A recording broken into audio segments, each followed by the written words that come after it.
passion igniting the light through highs and lows. We'll stand as one, our legacy a tale that's just begun. Together we roar, together we roar.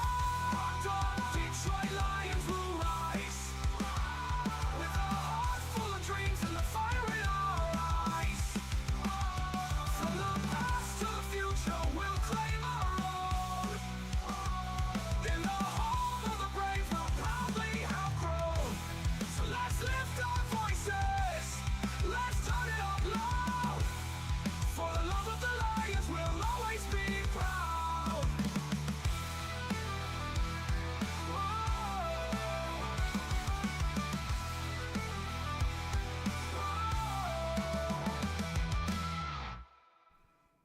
All right. Good morning, everybody. How's it going today? It is Monday, the morning after. It's been the morning after on this channel since the season began. I know that there's some fakers out there that are trying to steal the morning after, but you know what? It is what it is. I guess we'll take it as flattery, as Eric likes to say. Just take it. You know, the people that want to spam you and scam you and steal your stuff, just take it as flattery, I guess. But Eric, good morning. What's happening, man? It's the best compliment you can receive is when someone else rides your coattails. I guess it is what it is, man. But you know who's riding our coattails right now? The NFC North.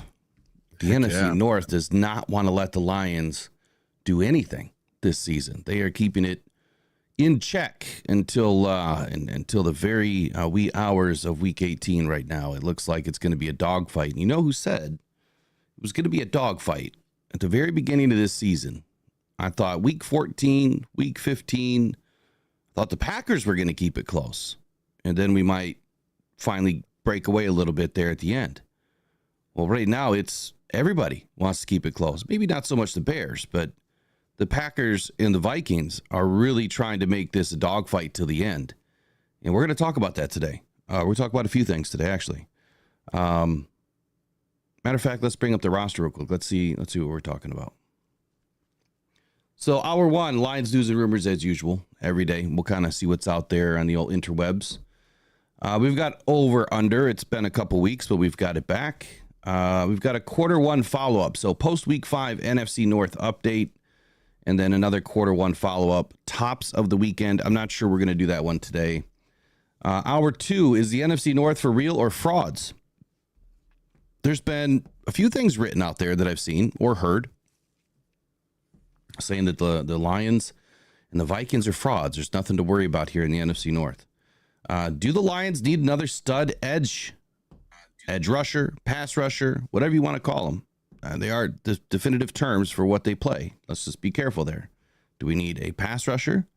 Do we need an edge? What do we need, if anything? And there's going to be a funny little, maybe not funny, but more of a stat that is shared with you today. And I might share it at the very beginning. Might get you thinking just a little bit. How many developmental projects can one team have? So that was a quote. That was a quote from a comment in one of the videos yesterday. And there's another one that I'm going to use today. Talking about Bradrick Martin. And our fans, or we're fans, how did I put it? Let me read it real quick. Let me go down and read it in my notes. We're fans disappointed by Bradrick Martin because fans thought that maybe Brad Holmes is doing so well that why wouldn't a third round pick start right away? So I want to touch on that and a little bit about Lions fans. Who are we now? Like what's wrong with us? What are we doing? So anyway, Eric, any morning thoughts before we get rolling? We'll get to Ed O'Neill here. Good morning, Ed. Appreciate your $1.99 super chat. Goff takes the snap, gives to Gibbs. Asks if we would rather have Aaron Glenn or Brian Flores. Angling to the end zone. Touchdown, Detroit Lions. Oh, baby, what a run. I'm going to stick with AG. I think that AG is just fine right now. Brian Flores does have an embarrassment of riches right now in the center of that defense, but I'm going to stick with AG. But anyway, morning thoughts before we get rolling. I think that AG and Flores are pretty darn similar. Second half of both those games, you know, when the Green Bay played the Vikings, man, it was the second half was nothing but prevent. You know, they gave up 29 points in the second half. What did we do against the Seahawks? We did the same damn thing. We did the prevent defense for the whole second half, and we gave up a bunch of points. I think we gave up 21 points or something in the second half. So they're the same to me. And I'm glad you just said that. I mean, it wasn't necessarily that we were in prevent. I mean, we were in more of what I call bend but don't break, because prevent is an actual dime look, but yard off every receiver. Right. So what they're preventing is what Eric means is they're trying to prevent the big play. They're trying to prevent the quick score. And that's what the Lions were doing against the Seahawks. And that's, part of the stats that I'm going to roll into this morning is talking about the Detroit Lions defense. And where some areas don't look so great, but I think that some people don't look at everything. I mean, we're ingrained to kind of look at what's in front of us, right? And unless you peel back a couple of layers and kind of look underneath the sheets, if you will, you can't always believe everything. You go to a hotel, right? Do you check underneath the sheets, or do you just look at the top comforter and say, it looks clean, it's good? No, peel it back, man. You got to make sure that they've actually been changed. And get out your UV light, make sure there's no bed bugs. Exactly. So look, the Lions don't have any bed bugs right now, but there are some things going on that I want to point out that maybe make a little bit more sense. Another shout out from Ed O'Neill says, did you know that Minnesota and Detroit are 2 and 4 in blitz rate in the NFL? I feel like a lot of our blitzes aren't hitting home like Minnesota's. Ed, that's a great point. That's a great point. Lions aren't getting home. But that's going to be another point that I bring up. Another point, because you cannot blame what's on the other side or not on the other side. When are we going to start taking ownership for ourselves? If you walked into work and you're a salesperson, excuse me for just a second.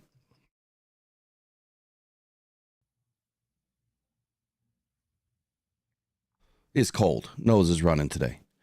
If you walked into work, you're a salesperson, and you look at the sales board, and you're last. But you've had all the opportunities in the world. And you're a one-on-one closer, right? Let's say you're doing in-home sales. And you're going into the home. You're by yourself. Would you dare walk in and tell your boss that you're going to blame somebody else on the board for your failures? Because you didn't win your one-on-one with your client? I don't think so. Who's going to laugh you right out of the office? Same thing with Aiden Hutchinson. Dude's a hell of a player. Hell of a motor. Sure, he's leading the league in some stats. He's getting caught in sacks right now. But at what point are we going to accept ownership for what the player does or does not do? If the player does not win their one-on-ones, you cannot blame the other side. We watched tape again on Saturday. I had a few good comments. There was one that said, man, I'll never look at football the same again after the way that I broke it down. And I didn't really go that deep into a lot. I just pointed some things out. Aiden wasn't doubled. Aiden was chipped a little bit here or there. Hardly ever doubled. And he's not winning the one-on-ones. And he's taking too long to get to the quarterback. You can't blame what's on the other side. If you're trying to get Aiden free as a free rusher, that's never going to happen. No one is ever going to leave Aiden unblocked. And this is not an indictment on Aiden this morning. I'm just using it as an analogy right now because of what Ed O'Neill just pointed out. And again, thank you, Ed, for your support of the channel this morning. 2 and 4 in blitzes, and number 2 and number 4, and we're not getting home. There's a reason for that.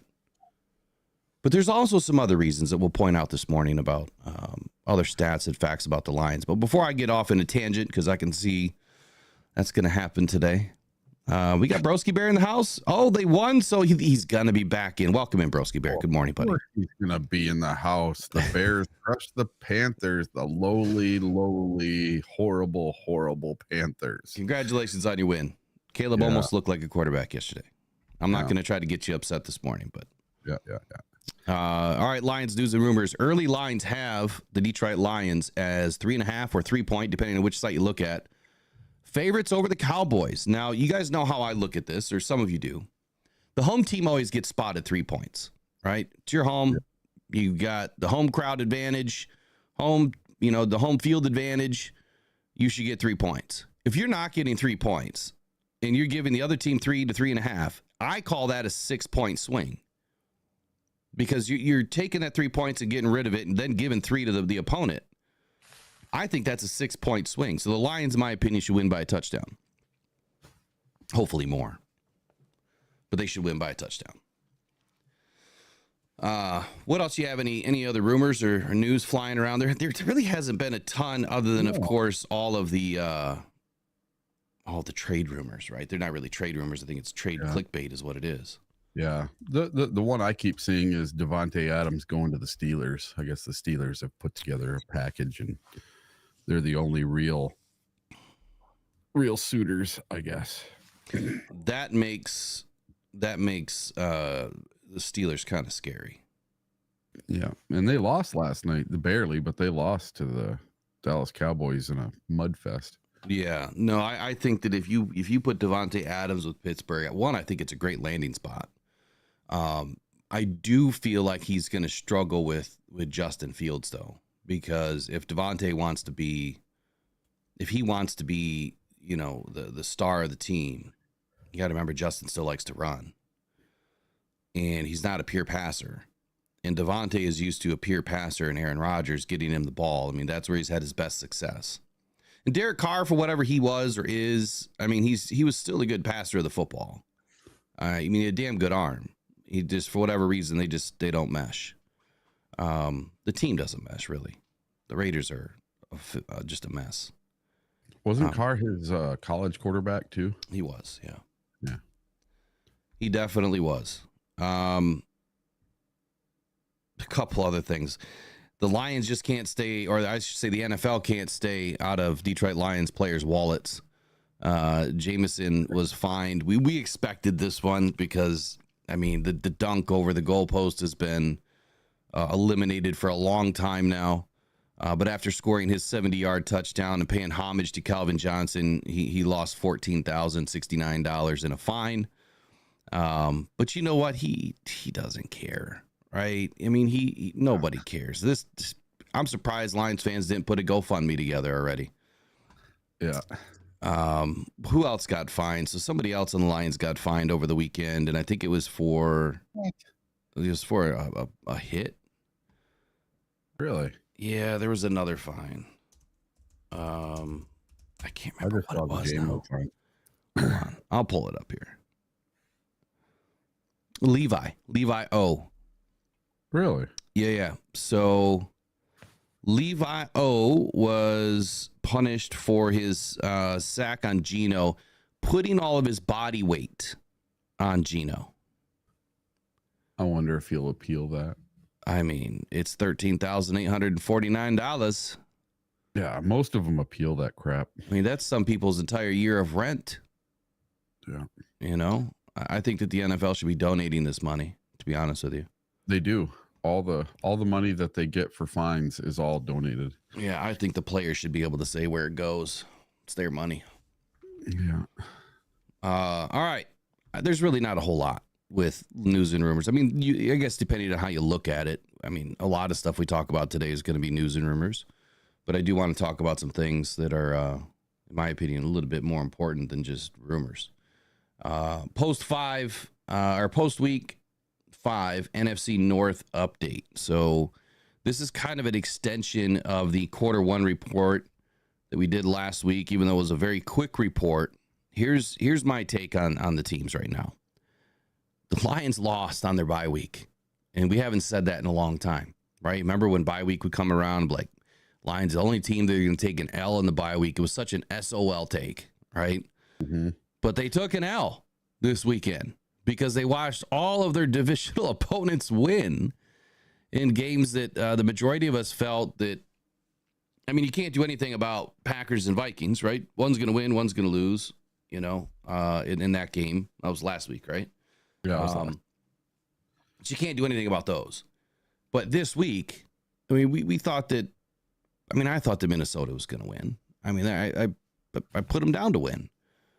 But I didn't expect, even though Carolina was as bad of a team as they are, I still thought that they might have had a chance. But then I totally forgot. I think the Bears, they won like their last 8 or 7 home games. Something. I mean, so they're like on a tear at home. But the Bears, based on the over/under, Caleb shouldn't really be considered anything other than what he is. And we'll talk about the over/under here in just a minute. But a rookie that just played one of the worst teams in the NFL, that's what we just saw. The Bears are still the Bears right now. I mean, they have a lot of issues. And it's not an attack on Broski. It's just a statement of the NFL or of the NFC North right now. I mean, the Bears, you bring in, a couple new wideouts. You've got a new quarterback. You've got different defensive personnel. You've got different coaches. You've got a lot of new pieces. So you're going to have some issues.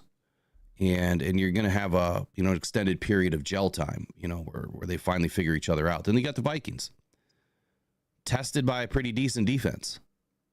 Jets. But Aaron Rodgers just couldn't get their offense rolling. The Vikings are still the best team in the North by wins. But I would heavily caution their bottom line right now. With their entire roster compared to the Lions' entire roster, when healthy, and the Lions are fairly healthy, even though we've got a few guys on IR, I don't think the Vikings are anywhere near as complete of a team as the Detroit Lions. Coaching, coaching's pretty good over there. Coaching's real good, actually. So there's going to be some issues for the Lions going up against the Vikings this season. I just don't think that the Lions are going to lose as long as they can stay as healthy as they are right now. And then the Packers, their matchup versus the Rams. I mean, this was as pathetic as it gets. The Rams, I mean, they're missing more than like 50% of their starting roster from week 1. They're on the 3rd and 4th string wide receivers. And they still fought the Packers till the end of what was the game decided by 5 points, I think you said? Yeah, 5 points. Yeah. So, I mean, come on. The Packers went up against a nobody. The Bears went up against a nobody. And quite honestly, the Vikings went up against a nobody because the Jets really haven't done anything. They had one good win this season that you would say that they actually played good football. And I think that was week 2. The whole hug gate or whatever that happened, with Robert Salah. Yeah. So what is your take on the NFC North here? Well, for one, Robert Saleh is going to be the first coach fired this year. He's horrible. That whole team is nothing but dysfunction. Absolute trash. That team was horrible. I wish we played the Jets this year. Give us an automatic dub. And listen, the Rams, half their team wasn't playing. And Jordan Love still found a way to throw a pick, and not only a pick, but a pick 6. And I called that he was going to have a pick in this game, and he did, and he threw a pick 6. So it makes me not so worried about the other teams in the NFC North. I'm almost looking past the Cowboys at this Vikings game. I really want to see this Vikings game. I mean, I'm ready for revenge. I'm ready to beat the Cowboys. I'm ready to beat up on the Cowboys. But that Vikings game is really, really intriguing coming up because they have the bye week this week. So they're 5-0. Yeah. So we're going in to play another undefeated team no matter what we do this week. Whether we win or lose, we have to go in to play the Vikings at the Vikings, and they are going to be undefeated. So that's 2 times this year we have to play an undefeated team. And if you look, well, actually, hold on, isn't this the third? This would be the third. This will be the 3rd undefeated team. Well, if you think about it, the Rams were. Oh yeah, and the Bucks. Yeah. Well, the Bucks were 2-0 when we played them, or 1-0. Yeah. Yeah. So and the Cardinals were doing pretty good when we saw them, but they weren't undefeated. And what was I going to say? Sorry, I lost 3 off there. Yeah. Oh, the hangover is real. Every team that has played the Detroit Lions the following week absolutely falls apart. Look at the Seahawks this week. They lost to the Giants. Right. Now, At home. something I saw, at home with the 12th man, something I saw was the Seahawks can't blame the refs for this one, because the Seahawk fans were all crying that the refs were against them in the Lions game and that they should have gotten a 2-point conversion, and the Lions should have had all these different flags thrown against them, and nothing was called. And I'm like, man, the only way they scored was if the refs threw a flag for them the whole entire game. Every time they scored, go back and watch the series, there was a flag thrown against the Lions that helped them out get a first down.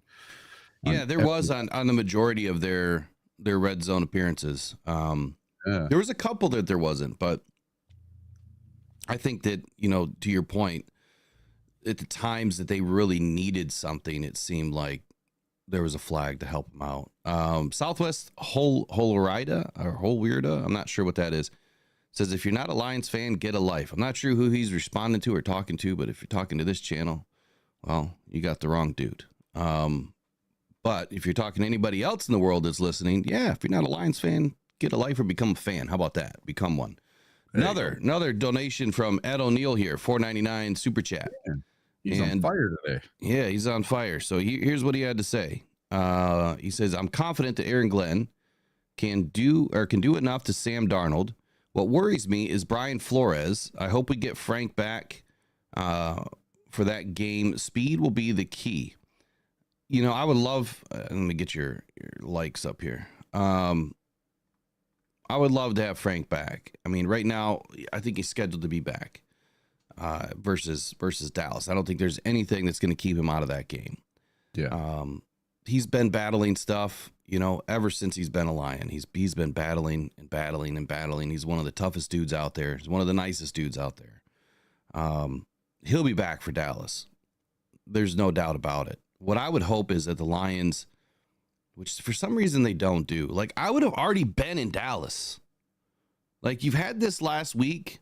I would have traveled this Sunday early in the morning, and I would have brought my team down, and gotten ready. I would have brought them to Arlington a week early, get adjusted, no jet lag or anything, whether you get or you don't, and just be ready. Just go practice at some college down there, whatever, and be ready. Because I hate it when they fly last minute on Saturdays or whatever. And I just feel like it's never enough time. And I know they've been doing it forever, but I just feel like it's never enough time to get them ready. I don't know. I guess that's just my weird take of the day. But and O'Neill, appreciate you, my man. Let me throw something up on the keys here. Let's do Laporta. Goff back, looking deep downfield, got a man wide open. It is Sam Laporta. Touchdown, Detroit Lions. 45 yards on the connection, and the Lions are back in front.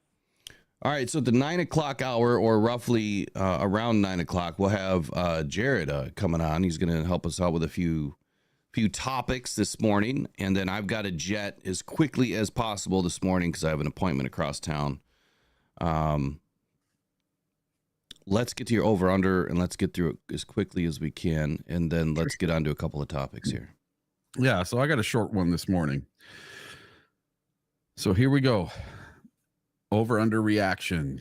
So the Vikings are the best team in the NFL. Is that an over or an under reaction? The Lions are the best team in the NFL. Oh, real quick here. I know that we have the best audience in the world. I do know that, but I'm going to question one thing. We got to get the likes up. We got 80 people in, 22 likes. We can turn ads off, but we got to get above 50 likes. We turn the ads off and they stay off. But let's get up to 100. Like, I think 100's got to be the floor here. Even though we have 80 people in, I bet you we've probably had, 150 people in already. They come in, they come out, they come in, they come out because of the stupid ads. So let's get these ads turned off, pump up the likes real quick, help out the channel, help us grow. We appreciate you. And then let me answer this question. Are the Lions the best team in the NFL right now? Over or under? So an overreaction would be that they are not. An underreaction would be that they are.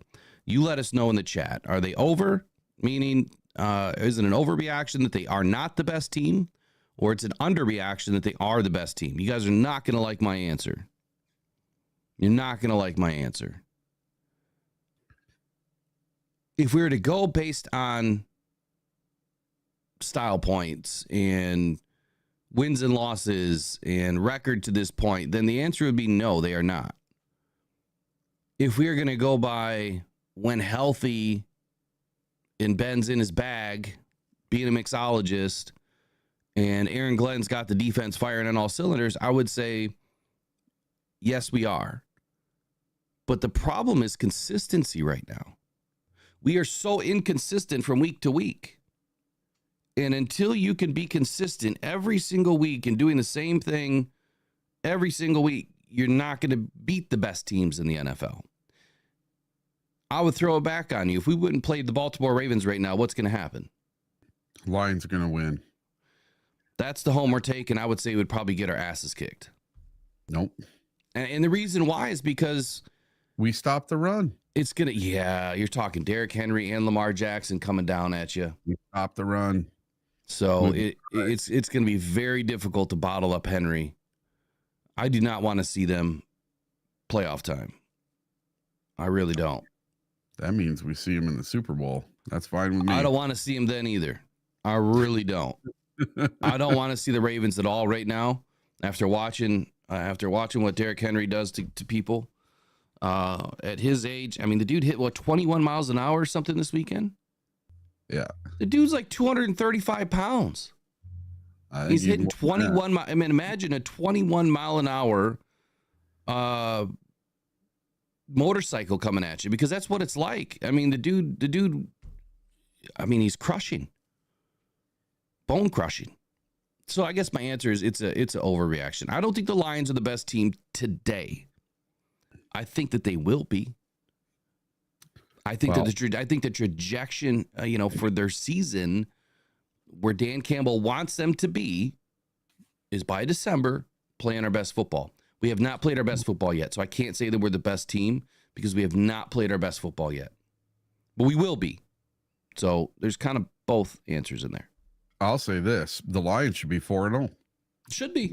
Lions shouldn't have a loss. Goes back to my consistency, right? And then we're talking, then there's no doubt about it. But the thing is, if not for one botched play by the head coach running our kicking team on the field while we're trying to spike the ball, and we have 19 men on the field. If not for that one singular play, this team is 4-0, and no one is talking about them not winning the North, and everyone's talking about us being just as good as the Vikings. So if the Lions are not the best team in the NFL, are the Vikings the best team in the NFL? Jeffrey Rapp, I'm not sure what you're talking about, buddy. You should always be able to like a stream. I'm not sure. If you're in the chat, you got to go probably back out and like it and then come back in. Yep. But to Bo Booth's point here, where was it? He just had a good point. Where did it go? Bo Booth.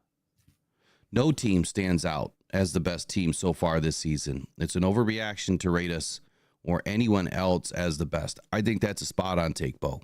I really do. I think it's a spot on take because it's early, even though we're just now outside of quarter one, right? We're entering quarter two, or we've entered quarter two with week 5. Yeah. I feel like the Lions haven't played their best ball. And if I were to say that the Lions are the best team in the NFL right now, man, I would not be happy, because that would mean that we've had a lot of errors, a lot of issues. And if that's the best we got, man, we're in trouble.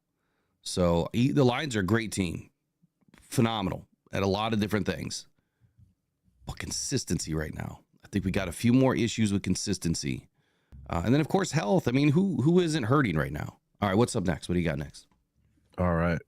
So I said, if it's not the Lions, Are the Vikings the best team in the NFL? I'm going to go the same answer. This is to Bo Booth. It's too early, I think. But again, if you're going to go by wins and losses, style points, consistency, what teams are doing each week, who they've played. Look, the Vikings haven't played the Lions. The Vikings haven't played Baltimore. They haven't played the Chiefs, right? So I would say no, they're not. Right. So with his steady rise, Caleb Williams just might be good. You're trying to get me in trouble. Listen, every week over week, if you look at his numbers, he's gotten better every week. Hold on here. Steve K, I like your point too. Eric, can you read Steve K's message real quick? Let's see, where is it? I'm trying to Steve get K, away from this only question. have to be the best team on game day. Look what New York did to Seattle. New York was the best team in that game. Yeah, I think it's a great take too, Steve. Yeah. Great take. All right, so Caleb Williams, who's he played, right? So that's where I'm going to start. He played the Titans. Ooh. Yeah. Played the Texans, lost, even though it was a tight game. It was a defensive game. Played the Colts, lost. Played the Rams, shouldn't have won that game. Somehow did. But then we're talking about a Rams team, even back then, 2 weeks ago, was still missing the majority of its team and offensive line. And then they played the Panthers. So they played the Panthers, the Titans, which are the bottom dwellers of the NFL. They played a Rams team that's completely decimated. And then they played a Colts team that honestly hasn't even found themselves. I don't even know, was Anthony Richardson in that game or was he hurt that game? I think he got hurt partway through the game. And they still lost. Yeah. Now I'll say this, if the Lions would have had this exact same schedule as the Bears just had, how do you think the Lions would have fared with playing those five teams? We'd be 50-0 right now. Exactly. So yeah, no, Caleb Williams. So I'm glad to see that, he is getting a little bit better with his decision making and he is making some better plays on the field. Yes. But he's also going up against competition right now in the NFL that's not the best. So once we see him play some pretty solid teams, namely the Lions, you're going to see a different Caleb Williams. And you're going to see regression happen all over again. Caleb's got a long way to go. I'm glad to see that he's getting better. I don't want to see him get better, but I'm still not going to go back on the take. I think I actually posted it publicly last night. It was members only, but my Jaden Daniels take that he was the number one quarterback in this draft, and he will always be, in my opinion. And he's already shown us through 5 weeks why my take should be right at the end of the season, or even in 3 or 4 years, that Jaden Daniels will be the number one by far. So the answer is I don't even know what the question is, but no, Caleb Williams is not. He's not that great of a QB yet. All right. So my next one, the Detroit Lions with David Montgomery and Jahmyr Gibbs have the best rushing duo in the NFC North. Hold on, let me answer Broski Bear's comment. So Broski, I've picked against the Bears because I don't see them winning. And when you look at what I've picked against, I haven't been wrong except for what? Twice. And honestly, yeah, yesterday was me being like different. I had to differentiate because I was trying to get to the top of the leaderboard, and I epically failed. I had a horrible day yesterday. So epic failure. But sometimes you have to differentiate. But you look at the scores, man. I mean, you barely won even if you win. I think we both picked the Bears yesterday too, didn't we? I did not pick the Bears. I picked Panthers. Oh, you picked the Panthers? I picked the Bears. There you go, Broski. I picked the Bears yesterday to win. All right, what was your question now? So the Detroit Lions with David Montgomery and Jahmyr Gibbs have the best rushing duo in the NFC North. Jameson makes the catch. Touchdown, Detroit Lions. That's what I'm talking about. That's what I'm talking about, number 9. Yeah, that's what I'm talking about right there. Yes, they do. Of course they do. All right. I mean, it's not even close. I mean, come on. Who else is close? Maybe Lamar Jackson and Henry. but they're not running back. So And they're not NFC North either. Exactly. But I mean, I would say that they're the best duo in the league. There we go. Not just the NFC North. I mean, name me a better duo. I don't think you can. I mean, what other duos out there exist that are going to be better than these two right now? Yeah, most teams have one primary back. Most teams don't have the whole thunder lightning thing like we have going on. There's only a couple. Thunder and lightning. More like lightning and lightning. Back in June, they had DeAndre Swift and Khalil Herbert, clearly not the best. Nick Chubb and Jerome Ford, clearly no. Josh Jacobs and Marshawn Lloyd, no. Kenneth Walker and Zach Charbonnet, they're up there. They're up there, but they're not close. Jalen Ward and Najee Harris, no. Kyron Williams and Blake Corum, not yet. Saquon Barkley and Kenneth Gainwell, nope. Derrick Henry and Justice Hill, they're up there. Let's see. Bijan Robinson and Tyler Algier, nope. Nah, not yet. Not yet. Christian McCaffrey, he's probably, this is the last season. So absolutely no. Raheem Mostert and Devon A-Chain. Nope. Even though A-Chain's a beast. I like A-Chain. And then you got David Montgomery and Jahmyr Gibbs. So even back in June, Bleacher Report had them as the number one. Yeah. And they're still the number one. Did you have any other ones? All right. So this is the last one. We'll keep it short today. Sam Darnold threw 2 picks this week. Are we starting to see the decline of Sam Darnold from his MVP status? First of all, who's got him as MVP? Oh, all sorts of people were saying he's the leader for the MVP through 4 weeks. Oh, just because his team is undefeated? That was all over the place. Well, he had the most touchdowns. He had 11 touchdowns and like 4 interceptions or something. I mean, those are good numbers. Yeah. I wouldn't have him as MVP right now. I think that the most valuable player is beyond stats. And if they're going to be voting the MVP based on just stats alone, I think that's a problem. To me, most valuable player means how valuable is that player to your team when you need that player to do something extraordinary. Not just stats, but when you need that player to do something, that moves the needle, puts you into a winning position, helps you win a game, whether via the legs or the arm or whatever. I think that's what MVP means to me. You have to be extraordinary when all the others are ordinary. And it's not just the stats. So I don't know that I would have him even close in that conversation right now. But to answer your question, what was the question? Sam Darnold threw 2 picks this week. Are we starting to see a decline? So I'm going to caution everybody on this. So this is an overreaction. And that's because I think we have to caution the Goff haters. Same thing, right?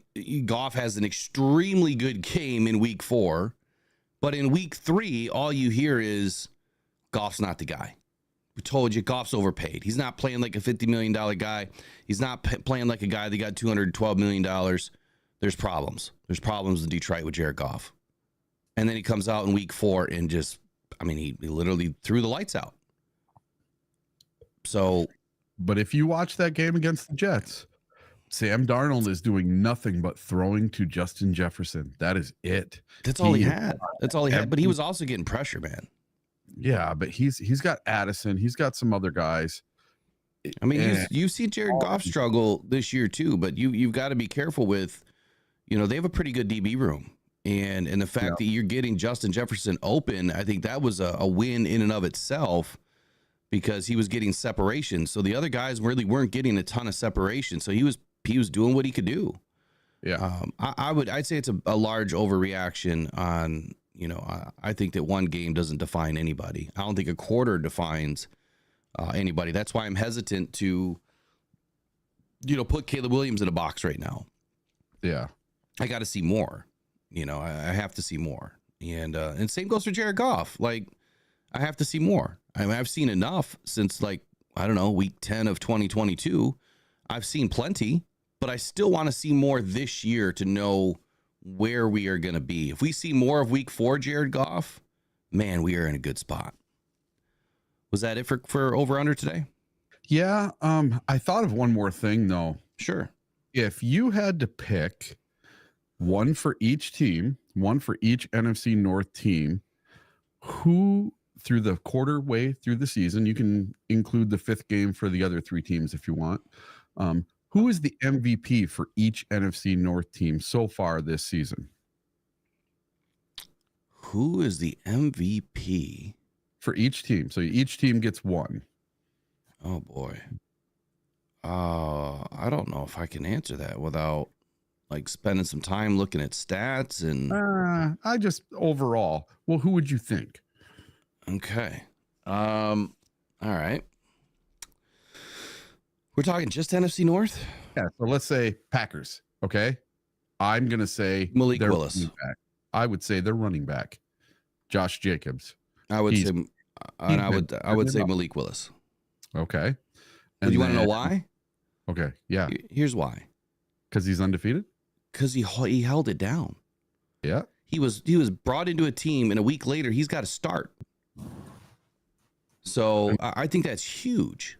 And he would be my MVP. What's that? He was supposed to be trash. He wasn't supposed to be any good at all. Right. No, I would say Malik Willis for the Packers. I would say Josh Jacobs. He had one bad game. Other than that, he's looked pretty decent. He's had some pretty good rushing yards, got a few touchdowns. One of their better players, him or Reed. And then Reed's doing pretty well as well. So there, I gave some kudos to the Packers. Oh, geez. There you go. There's your MVP. All right. So who on the Bears? So on the Bears, who is their MVP? It's kind of tough without going through. Yeah, you had to kind of go and look. But if I just had to, from watching what I watched, I'm going to say it's on defense. I'm going to say it's Jalen Johnson. I'd say the same. Yep. And the reason why I'd say it's there, I think his passer rating against is like absurdly low. Oh, God. The last I looked. He's getting picks and everything else. There you go, Broski Bear. I said something nice about the Bears. All right. So Vikings. I'm going to say Justin Jefferson. Kid is always catching something. And, dude, the guy is incredible. But he's not catching something if he doesn't have a quarterback throwing it to him.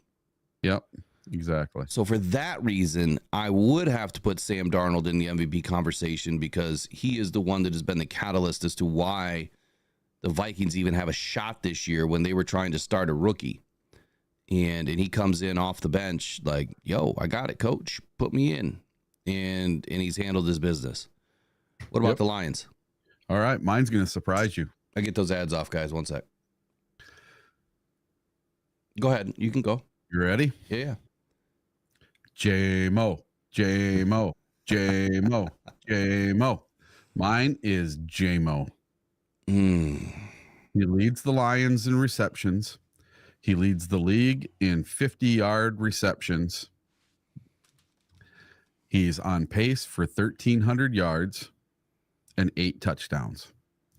J-Mo all the way. Man. All right, so I'm going to do offense and defense. Did I steal your thunder? Well, it'd be no.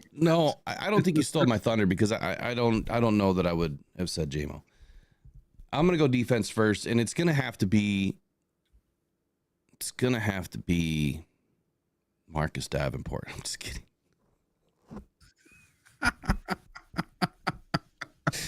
It's gonna have to be Aiden Hutchinson on the defensive side of the ball. Even though he does a lot of great things, had an amazing season so far. If I had to give, the MVP part deuce, right, it would have to go to DJ Reader for his, the way that he has helped this team already. The little bit that he's been in, I mean, we've seen Aiden Hutchinson grow immensely. stats don't mean everything. And I think that people are starting to realize that now, that you have to pull back the sheets a little bit. What is going on with my computer? We might lose everything. Oh, okay. If we do, we'll come back, but something is going on here. I just lost the chat. Strange. I'm losing. In the chat, they're mentioning David Montgomery. Yeah, so offensive side of the ball, that's where I was going to go. Okay. And look, we haven't seen enough out of Amon-Ra St. Brown, even though he is Mr. Consistent, right? We haven't seen enough. Count Wyatt just became a supporter of Buy Me a Coffee. Appreciate you, buddy. I don't know if you're in watching the show this morning, but much appreciated. Way to rock on Cancer Foundation, man. Let's keep kicking cancer's ass. And I would say that, right behind him is Jared Goff. I mean, the guy just continues to beat the naysayers, and he does it week by week by week by week by week, man. He continues to get better, and he just, you can drag him through the mud all you want, and he'll get up and keep on going. So, but Demo, man, he's been playing a man apart this year. Hey, I have one little thing. Well, there's one thing. I need to take a couple seconds to kind of give a shout out to somebody. There's something really, really sad happened to our Lions family this week.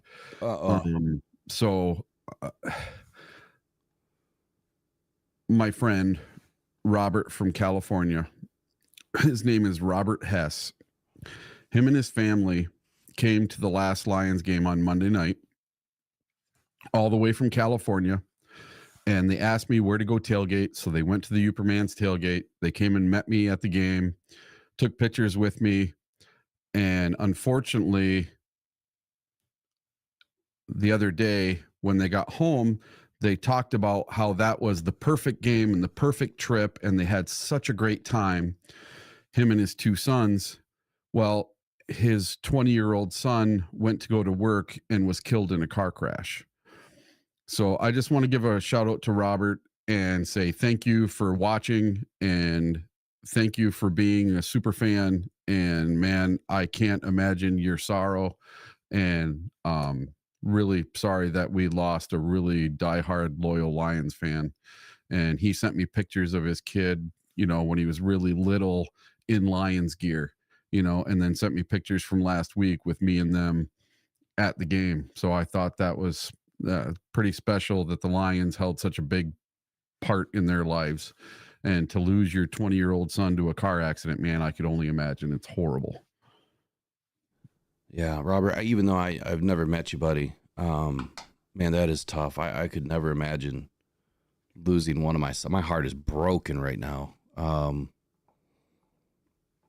Really, really sucks, man. Yeah. So if you're watching, my heart's with you, buddy. Man, my heart goes out to you, buddy. Man, Eric, you got me all twisted up right now. Yeah, I'm sorry. I just had to do that because he's been super, super cool with me. He came when I was at Gate A waiting to go in to do the flag ceremony, and we talked for like 15, 20 minutes. And because he had messaged me beforehand wondering where to tailgate, because they had never been to Ford Field, and they're diehard Lions fans from California, and that was his first game ever.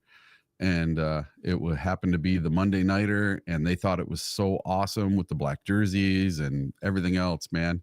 He showed up. He had his Detroit Lions overalls, the plaid overalls that say Lions on them and everything. It was fantastic. He had a big old jug of blue Kool-Aid he was drinking. Nice. Yeah. Nice. So they were having a blast, and they said it was the perfect game and the perfect trip. So yeah, I'm glad the Lions were able to send them off with the perfect game and the perfect trip. Yeah, that's tough, man. That's really, really tough.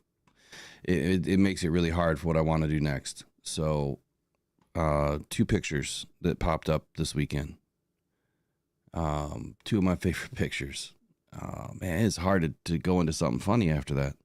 Yeah, I'm sorry. That's Yeah. all right, man. And that stuff, that's why we're here, though. I mean, like, cancer and everything else that I try to support, those are very tough things to talk about. Yeah. And this is no different. And he's part of the Lions family. And of course, my heart, condolences, everything is with you and your family, man. Yeah. But two of my favorite pictures that popped up this weekend. One is going to be from week 4. David Montgomery. Just look at the faces. Just look at the faces on the Seattle Seahawk sideline when Demo puts Devon Witherspoon to the ground. I mean, just look at the face in the crowd. I mean, just look at them. They are stunned by what they just witnessed. Absolutely stunned. And then this one, I added the second picture to this. I kind of had to this weekend. Here we go.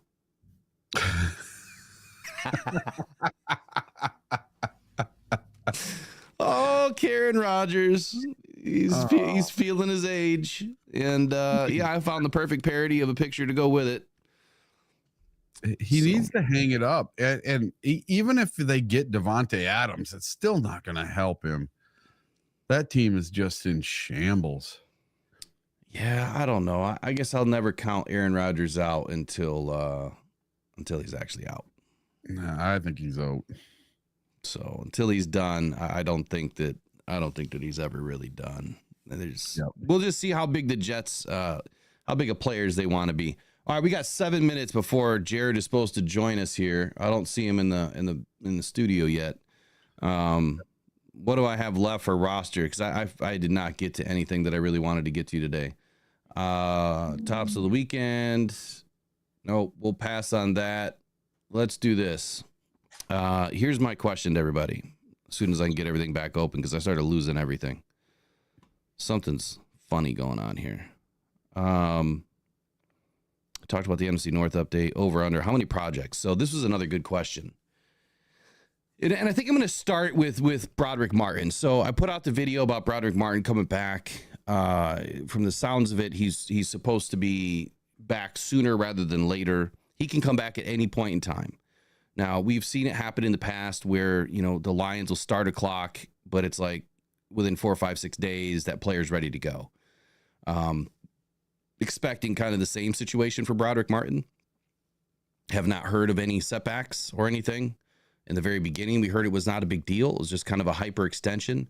But the point that I'm not even talking about any of that, really. The point that I'm trying to make here, or what I'm going to make, is a comment came in through one of the videos or lives about Bradrick Martin, and actually both of these comments, I think, came from the same video. The question is this. Lions fans have been blessed by Brad Holmes. Extremely blessed with a GM that comes in and does his thing. And he's questioned from the very beginning. The way he drafted in 2021, people are like, what in the F are you doing, dude? Like, who are these people? And it works out. But it didn't work out in year one.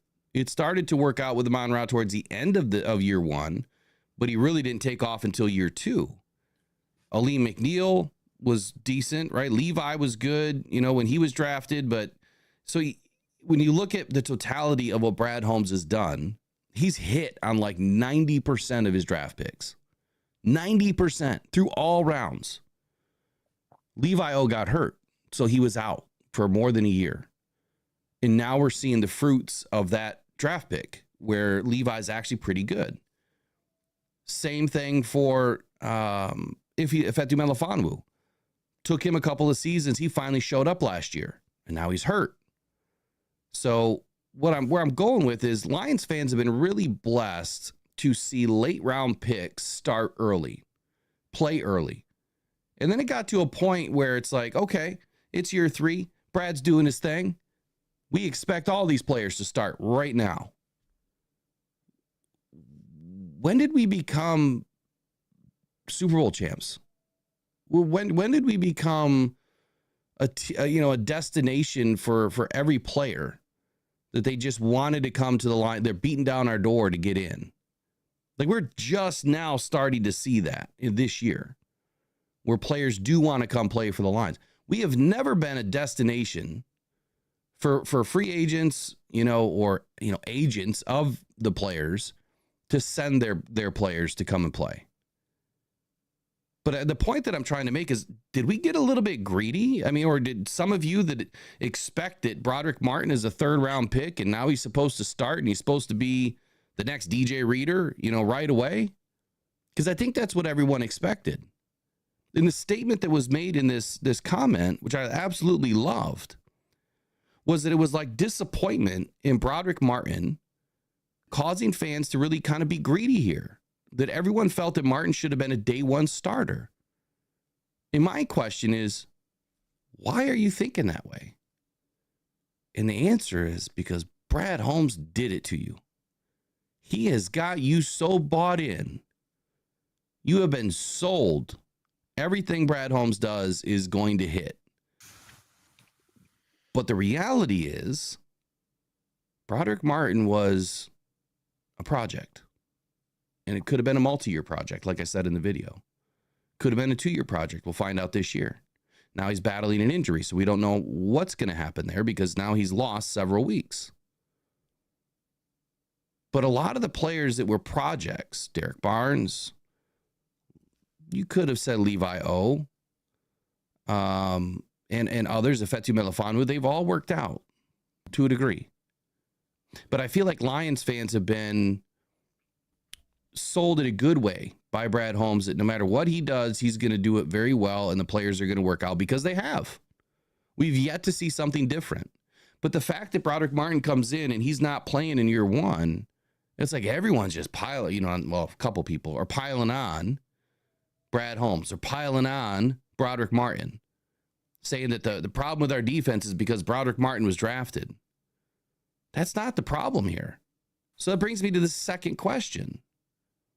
How many projects can the Lions have on the team at one time that make you feel comfortable that we're headed in the right direction?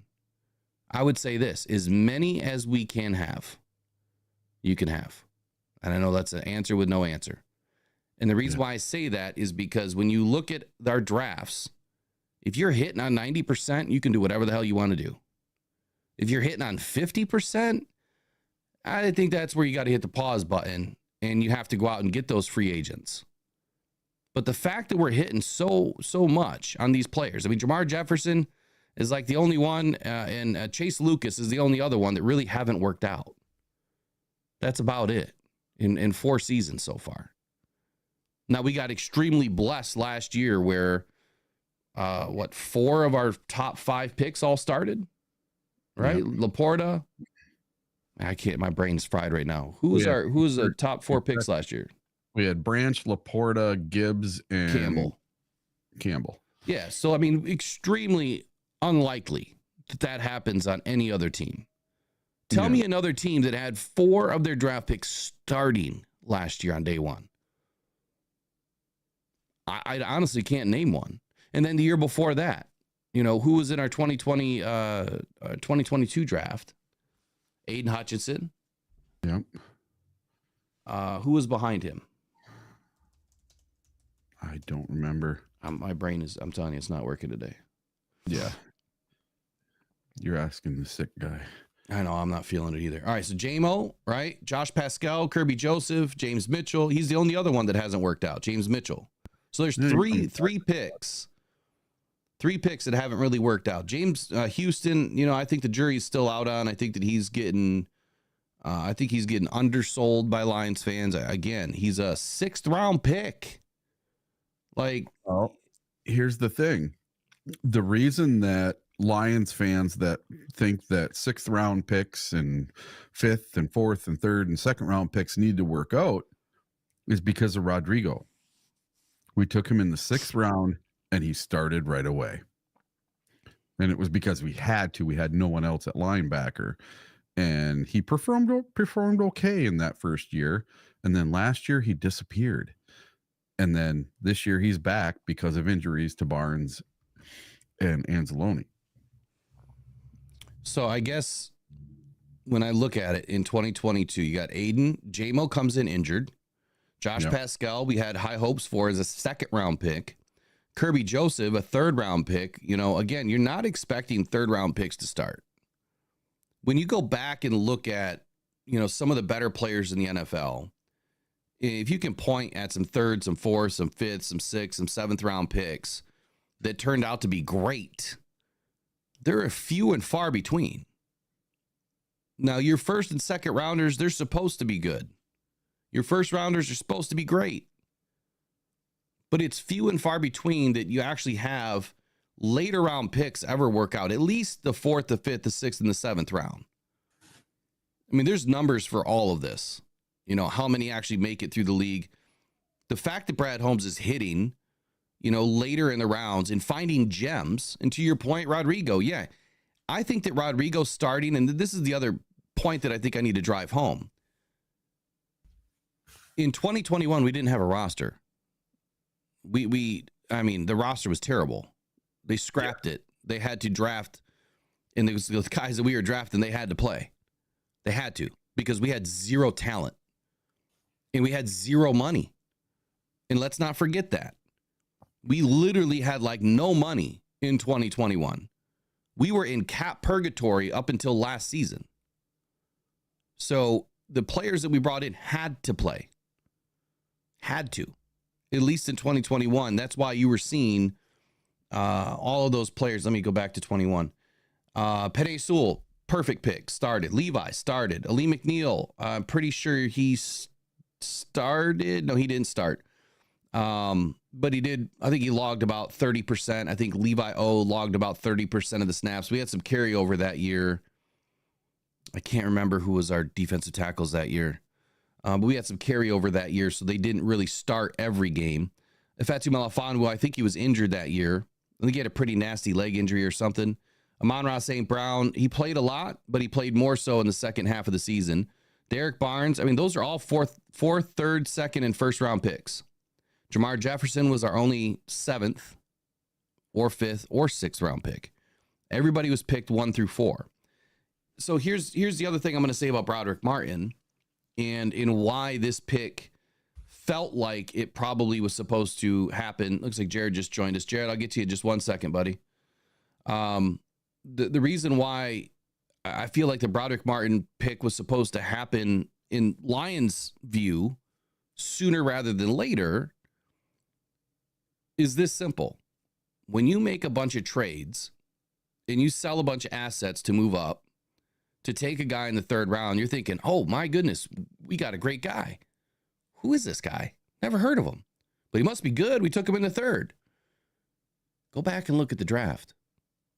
There was no other DTs really available. Like it was slim pickings at that moment in the draft. What I would say is the only mistake that Brad Holmes made in that draft is that he should have taken my guy, Kobe Turner, or he should have taken Will McDonald. The other guys that I felt were going to be good. Now, I'm not saying that he's wrong for what he did because we don't know what Bradrick Martin is going to be yet. And there's definitely wasn't a whole lot of nose tackles that fit the bill for what the Lions are trying to do. So you have to look at the situation in totality here. There wasn't a whole lot going on. And if he didn't move up and take somebody right then and there, somebody else could have taken him. And even if they didn't, that is who he wanted. So I think that kind of sold Lions fans on thinking that this guy was supposed to work out. All right, let me get Jared in here. It's 1 second, buddy. Got to switch screens.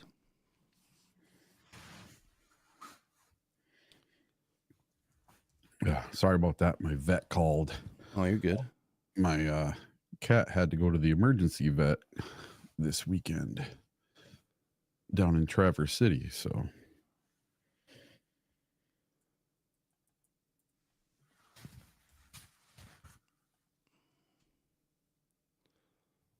what is going on? Oh, there he is. All right, Jared, I don't know if you have audio from me. Give me 1 second. Let me know if you can hear me. We got you. I got you. Can you hear me? Nice. Yep. All right, good deal. yeah, You guys, how you guys doing? Good, Really man. good. How are you? Good. Great. Let me adjust your cam real quick. Hope you did better on the picks this weekend than we did. I gotta tell you, Eric, I had the best week of DFS picks. I did. This is for whatever reason. It was. I think I sent you a screenshot yesterday of my NFL betting picks. I was 23-4, and that's with the spread and totals. It was like wild yesterday. That's great. And yeah, now picking winners just straight up, maybe not as good, but most of mine are with the point spread. So yeah, it's a good day yesterday overall, just fantasy wise, and I don't know if low stress. No, I don't know if you could hear the conversation or the topic that I was talking about there before I brought you in, but I want to dip into the chat real quick and see what people's thoughts are. So I posed this question to him, Jared, that, well, there's a couple of questions and statements that came into my comments in one of the videos. I think it was a Bradrick Martin video from yesterday. And the question of the frame was, there was some disappointment in Bradrick Martin because he was drafted in the 3rd round. Brad Holmes moves up to grab him, and fans kind of expected that he was going to be like a day one starter or at least get a lot of playing time, right? And then the other question that came in is, how many projects, the Manus, the Bradrick Martins, can the Lions have on the team at one time to where we're giving up too much, assets, in the 53-man roster for projects, and they're not getting a ton of playing time? And is that hurting our overall or our bottom line from having a better team? And what I just kind of framed to everybody, that's listening right now is, I think that we were kind of sold by Brad Holmes in the sense that he did so well in the drafts. It did so well in later rounds that the expectation was stamped on Bradrick Martin's forehead that you are going to get a lot of time. You're going to be a great player because Brad moved up to take you in the 3rd round. And that just didn't happen. He didn't play last year because he was expected to be a project. And now this year he's hurt. And I think a lot of fans are thinking, okay, we never addressed the other side of the edge. We brought in Davenport, and they're thinking that our defensive line is struggling right now, and it's not. So I guess let me ask you the same kind of question. Did you feel that Bradrick Martin was supposed to play right away? Did you understand the whole project scenario going on? And do you feel that, a lot of Lions fans have been blessed so well by Brad Holmes that they've kind of lost reality on what draft pick slots really mean? Does that make sense? Yeah, it makes sense. It's a good problem to have. Like, I mean, the fact that the GM has been so good that we're just assuming that whatever he takes a chance on is going to pan out for us, right? I mean, how far have we come, really, right? So that's a good thing. And I think projects don't necessarily need to be only 6th and 7th round picks. Like, if you feel strongly about somebody in the 3rd or 4th round and know that they're going to be a project, it's also the blessing you have when you have a decent roster. You can make some of those chances, or take some of those chances. Like, I think Bradrick Martin he's got a few things that you just don't see very often. It's just his size and his strength. Like, he's just a massive space eater. And yeah, there's going to be, was it Western Kentucky, if I'm remembering correctly, that he came from? Correct. And I remember one of the big things is, for a guy that big, like, he can run to the ball, right? And so, like, those are things that don't go away if he's not playing right away. He's big and he can run. He's obviously getting, in practice, he's getting a lot of work.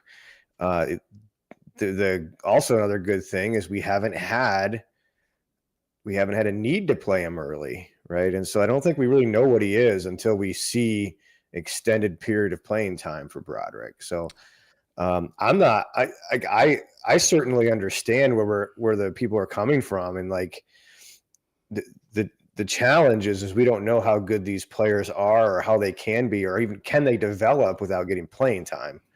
And if they're not getting playing time, then things are probably going pretty well with our starters. That's the way I look at it. I don't think you can have too many projects, though. I think, well, you can, but I don't think we have too many projects right now. Yeah. So I guess, if I were to wind it back a little bit, when we talk about, the roster and what Brad Holmes has had to do from a needs analysis to what he was forced to do in 2021 is we had a roster that was completely flipped up, on its head. They dumped everybody and it was very slim pickings for them with what they turned over into 2021 from 2020. So they walk into a draft. They got rid of Matthew Stafford, right? They brought in some extra picks.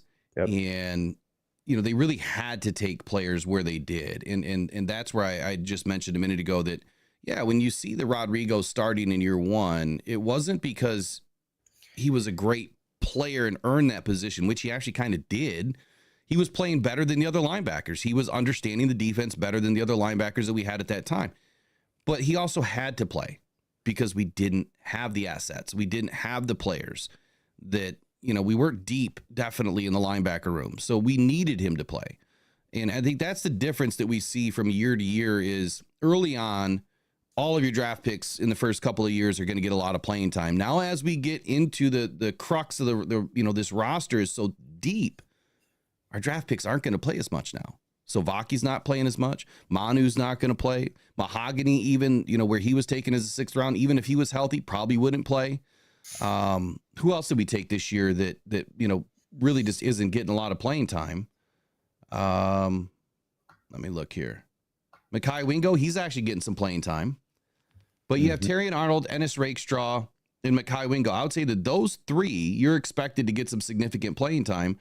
But Giovanni Manu and Christian Mahogany, hardly at all. And Sione Vaki, he's a special teamer. So and we just signed both our tackles too. So no one's expecting them. Like we hope they don't get playing time in the next couple of years, really. Right. Exactly. At least not in the game. But look at Rodrigo going back to his rookie year. He was forced to play. It was rough, but now 3 years later, when he has to go in and fill in for a Derek Barnes, you've got a lot of confidence. You're like, oh yeah, he's been there. He's got the reps. He can step in. Maybe is he a step down? Yeah, probably, because otherwise he would be starting, but you don't really skip a beat. And I think that's some of the depth that Brad Holmes has been really good at. What do you think, Eric? When you listen to all of the reasons why, or at least my reasons why, where are you at in this whole Brad Holmes is drafted so well that it has really kind of obscured the vision now of fans or expectation, I guess, of fans that when we draft them, they must play and they must play now. Well, I'm going to give some love to my most hated rival, the Green Bay Packers. I knew it. What have the Green Bay Packers done for years and years and years and years and years and years for the last 30 years? They've built through the draft and not through free agency. They've cultivated a culture of letting someone sit on the bench, learn their job, and come in when they need to.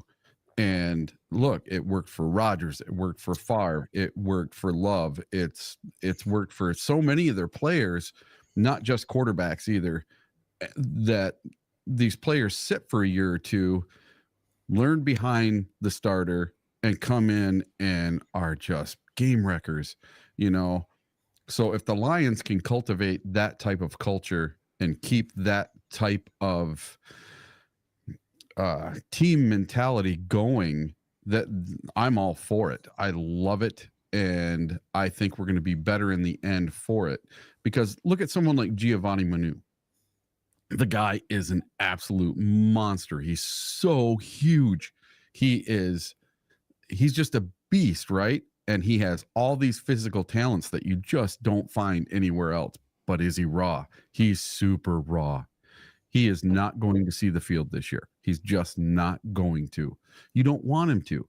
But in a year or two, when Taylor Decker's done, hey, there we go. We slide him in. He's got 2 years of experience playing in the preseason and being on the scout team and being in every practice for 2 years.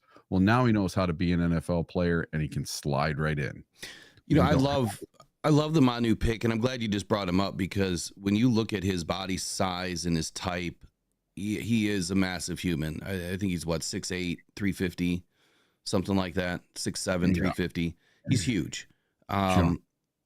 give him 2 years in this system. He's going to, like Bradrick Martin, year over year, he went from babyface to now a little bit more chiseled in year 2, put on some muscle, slim down the baby fat, cutting that percentage of fat down. The thing about Martin too, not to, get off topic, is the guy can move. And I think people forgot that, 6'5", 330, he can move for a guy that big. You don't find those qualities. Same thing with Giovanni Manu here. This guy in a couple of seasons is going to be chiseled. And when I think of a guy that's chiseled, I look, as an offensive lineman, I look at Penei Sewell. That guy is chiseled for an offensive lineman. Even Taylor Decker has got great body type for a big left tackle. Giovanni Manu is going to, I think he's going to set the stage when he finally takes it. And he's going to show the NFL what he's all about. I hope. I mean, I got high hopes for the guy. Let me paint a picture real quick. There's been a lot of conversation. And Jared, I would love to know your thoughts on this. We haven't talked about this really at all, so I don't really know what your answer is going to be. There's this talk now about needing another edge because of Davenport, being done for the season. And I would agree that when you're a little bit light in the tank, you just lost a player. Yes, you probably need to add a player, but we have been so deep this year in that area. The defensive line is really deep. We stashed some guys in the practice squad. Brad Holmes hasn't rushed out to grab anybody. Matter of fact, there's been zero conversation about him bringing somebody in. Do you feel that the Lions need to bring in a top-tier edge to continue to help Aiden Hutchinson do his thing? Which I don't know why Aiden is always thrown in the mix, because Aiden just has to do his job and win his job. Another defensive end is not going to help him win his one-on-ones. Would you agree? First, would you agree or disagree that another edge is not going to help him, win his one-on-ones? His one-on-ones, no. Now, do you think another edge is going to help him overall? We're talking top flight. That's what they want. They want top flight. They want top tier. It's not going to happen. That's not what Holmes will do. Would it be nice, like if Max Crosby, you always hear these rumors about Max Crosby because he, wants to be traded or something like that. Would that be that would be great, but it's not really the Holmes playbook here. I think if he goes after somebody, and he should, like defensive edge rushers, there's a reason they're paid what they are. Like it's a vitally important position on defense. It does so many things from like, but you got to have a defensive backfield that can hold up as well. But if you have to bring in backs and tight ends to help chip an edge, that takes them out of their route. It's one less, player for the DBs to cover. The linebackers get more time to engage. Like there's a lot of things that an edge can do. So you can't have enough of them. But I think what we really need is we need a step up from, my opinion, we need a step up from Levi. Like Levi's not going to hold it down on the other side, in my opinion. I don't think he just has none of the speed. Like with that body type, like especially against these NFL tackles, like Decker, like we were just talking, is 3'7", 320, 6'7", 320. Sewell, I think, is 6'5", 335 or something like that. Like you're not going to run these guys over. You got to kind of run around them and you got to put moves on them. And I don't think Levi's that guy. But also the help that we're getting on the interior is also probably more vital for Hutchinson, because the tackles aren't double teaming Hutchinson. You're getting a guard to come out and double team Hutchinson potentially. And if you've got game wreckers in the middle, that's going to help Hutchinson more than anything win on his side of the ball. But if we can get more edge, I think we should do it. I thought Davenport was like a perfect tier.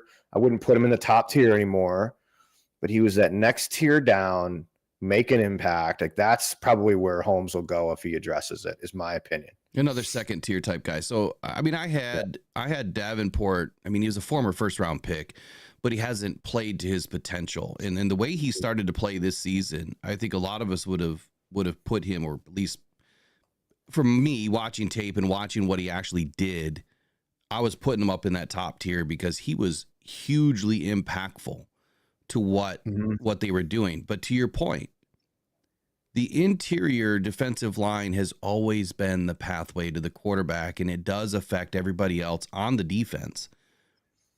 The only thing that has changed to date on this defense right now is DJ Reader.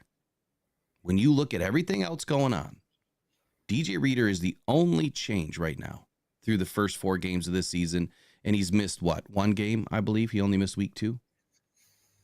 Right? Or did he miss week 1? He missed week 1. Yeah. So in Hutchinson's biggest game of the season, DJ Reader was the only change because Davenport was out. And continued since then has been DJ Reader. Now, DJ's been kind of slowly working his reps up. You know, in the first game, I think he played like 35% of the reps or something like that. Second game was a little bit more. Third game, I think, was more of the same. But the only change that the Lions have seen right now is DJ Reader. We've got Josh Paschal that played on the edge of the last game. And if we overly judge what he did in 1 game, being a primary edge rusher or big end, and I think there's the other difference is Aiden is a big end, but he's kind of our speed end. You know, he's the guy that you're trying to get to the quarterback. The other side is your big end in this defense, which is what Davenport was, but he just so happened to have pretty decent speed, pretty good mix of moves, and he was super powerful. Did a lot of different things of what Aiden does, more bull rush, you know, more swim and chop moves. Aiden's kind of the fancy dancy kind of guy. Here's the only other thing that's changed.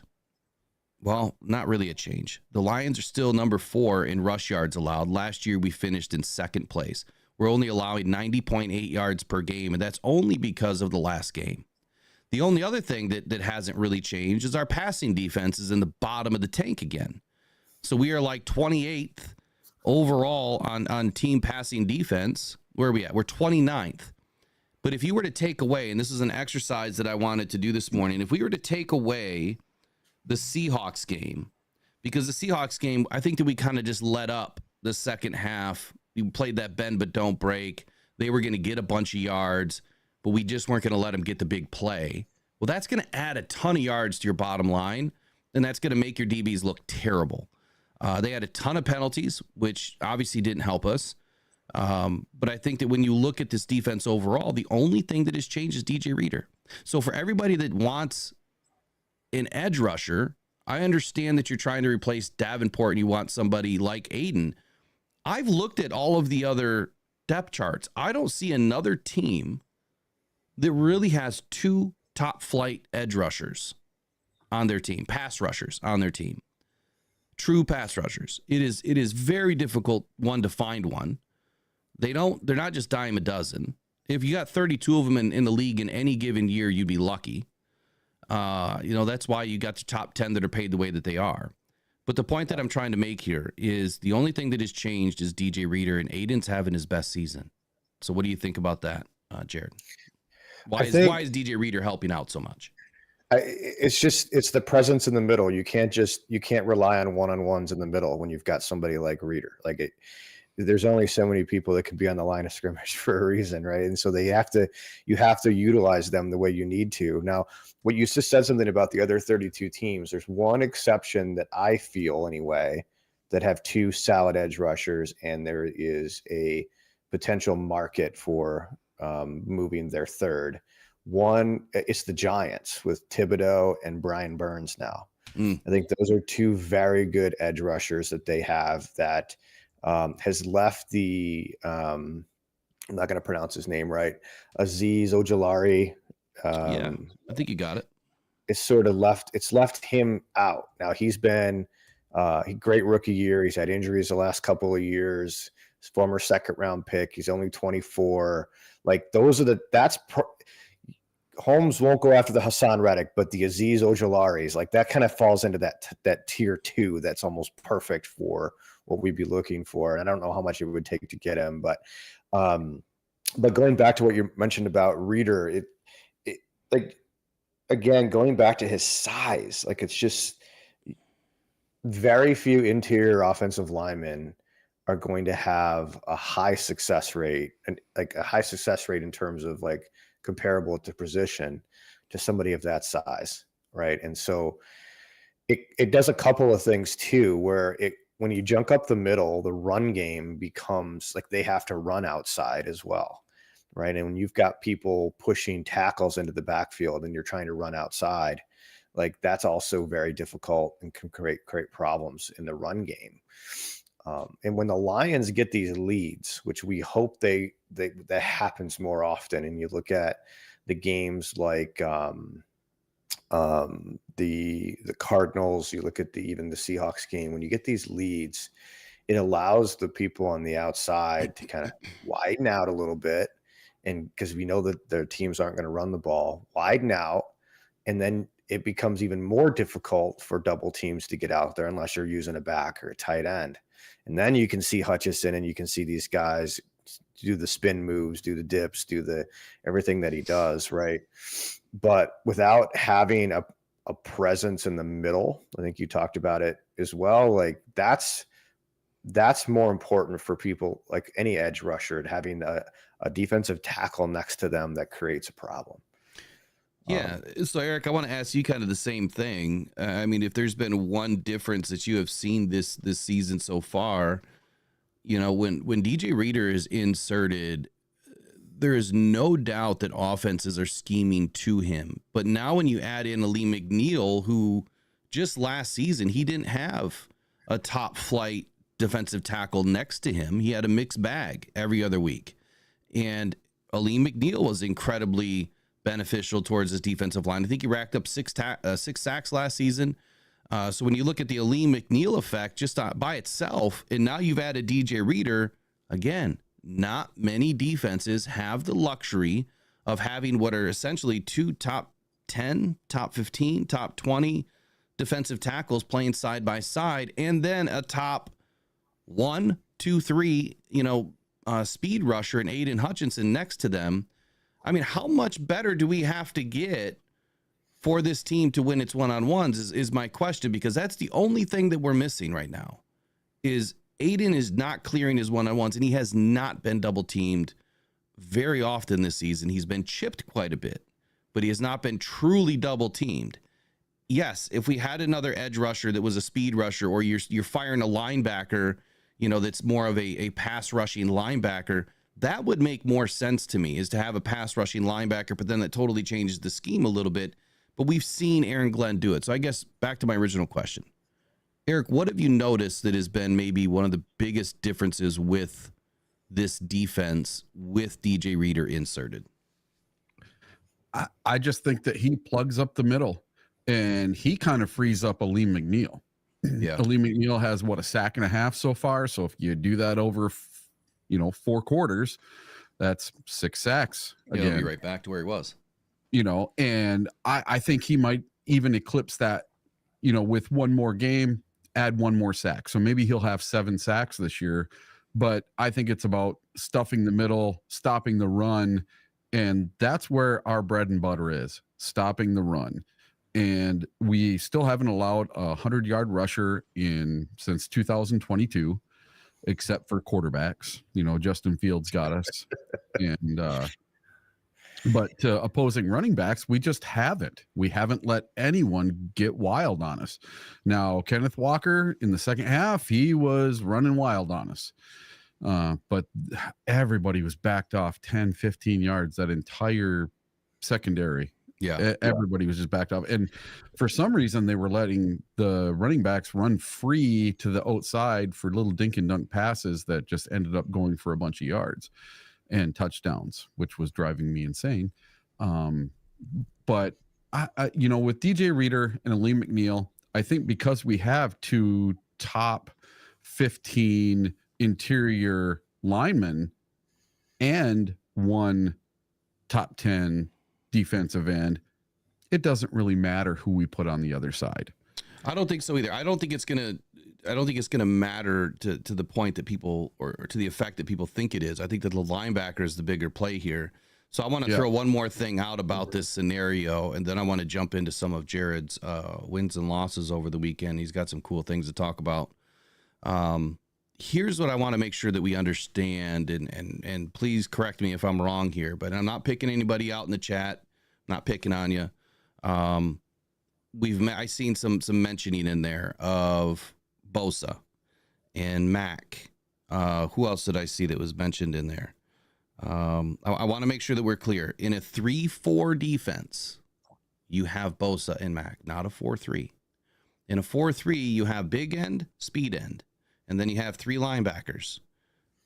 In a 3-4, you have 3 down linemen, typically 2 nose tackles, defensive tackle, and then you've got 4 linebackers, 2 of which are going to be designated to pass rushing ability. So that means you're going to have 5 guys essentially that are up on your defensive line at times. They're going to be mixed around a little bit. So when we see these names thrown out, hey, we need another edge rusher, we need another pass rusher, we need Mac, we need Bosa, we need whoever else was just mentioned, TJ Watt, who else? Trey Hendrickson. Who? Trey Hendrickson. Trey Hendrickson. I mean, whoever, right? I mean, even who's the other guy? Well, not Hassan Reddick. Who? Hassan Reddick. Hassan Reddick.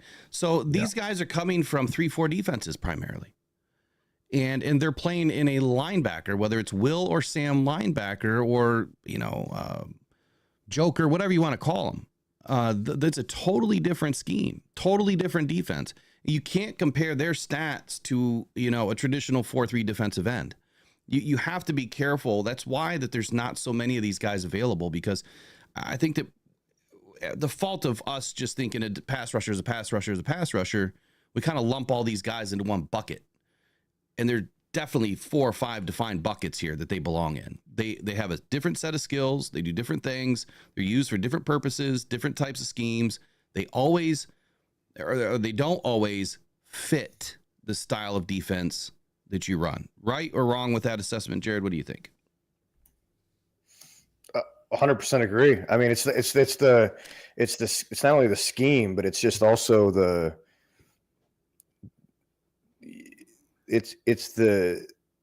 Brad Holmes talks about it. And it's one of my favorite things to hear. It's like, you got to have the right person too. Yeah. Right. You got to have the right person to be on this team. I remember I debated with friends back in 2022, I guess it was, about some people wanted Kayvon Thibodeau over Aiden Hutchinson, and like nobody knows how they're going to pan out. Like you don't know what's going to happen, but like look at where those two are right now. Like Kayvon Thibodeau is certainly talented, right? And he wanted to be in that bigger market. You knew he was leaving after 4 years in Detroit. We're not big enough for him. He wants the marketability. He wants all that stuff. Hutch, is going to be here. He wants to be here, and he's going to stay here, right? And so you've got to have those types of people also. Not only the scheme fits, because players can switch schemes. Like it will impact their production in a lot of times when they do switch those schemes, and they may not be real comfortable, but that happens quite a bit. But you've got to have the person who's willing to say, yeah, I'm going to learn a new scheme, not the scheme should be adjusted to me, right? You've got to have somebody who doesn't feel like they're bigger than the defense. Right. But yeah, it's speed, it's size, and it's intelligence, right? All those things play into where somebody's going to get the most production, and not everybody's going to excel in all different schemes. So I'll say one more final point on this. So the reason why I chose AJ Epinesa this offseason, I did a video on him, and I thought that he was a perfect complement to what our defense would have been able to utilize his skill set for. One, he was only getting 45-50% of the snaps. He was used as a rotational player, and just he wasn't beat into the ground yet, but he was someone that had a tall enough ceiling that I think the Lions could have pulled a little bit more out of him. And we didn't need someone that, was a number one, big end or pass rushing end to come into this team. We need someone that could fit. Now everything about AJ Epinesa screams culture and character and just good dude. It's unfortunate that he was re-signed. He was initially going to be let go by the Bills, and then they re-signed him. And so he hit the market for a minute. I'm very surprised that Brad Holmes didn't make a run at him, especially for the money that he went for. But they had their guy, which was Davenport. And had Davenport, and I guess that's the other thing, had Davenport not been injured, and I firmly believe that this injury was not just a chance injury. It was intentional, the way that this went down. Everyone's going to get banged up and injured in the NFL. this was a little bit different. I felt like this was a little bit more egregious. You can't fault Davenport for someone chopping his arm and pulling his arm in, and that's what kind of did him in for the year. I don't think you can fault him for that. The dude is playing great. But anyway, you had some big wins over the weekend. What happened around the league, man? What do you want to talk about? What's new and exciting? Did we already talk about playoff chances? Did we already talk about all that stuff? Yeah. So let's talk about playoff chances. Where do you want to start with, just NFC North or? Well, I just think it's fascinating because we went into the season, Lions being the overwhelming favorite, right? And we've lost a game and Minnesota's undefeated. I totally understand. But the odds, and I was just looking this morning, it's flipped to the point where we haven't even played Minnesota yet. And Minnesota is now a minus money favorite, meaning by a wide margin over Detroit to win the North. I think that's the Vikings. The Vikings, yeah.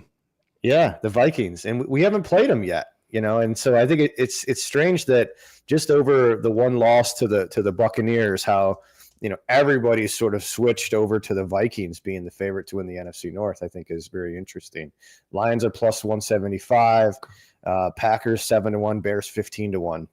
Just almost upside down from what we thought the season was going to be when we started, right? So the game in 2 weeks. Do you think the Vikings are frauds right now?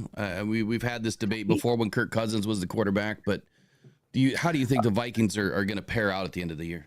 I don't think they're frauds. But I think there's going to be some regression from Minnesota at some point. There has to be. People are going to figure out Flores and the defense. People are going to get the ball out quick.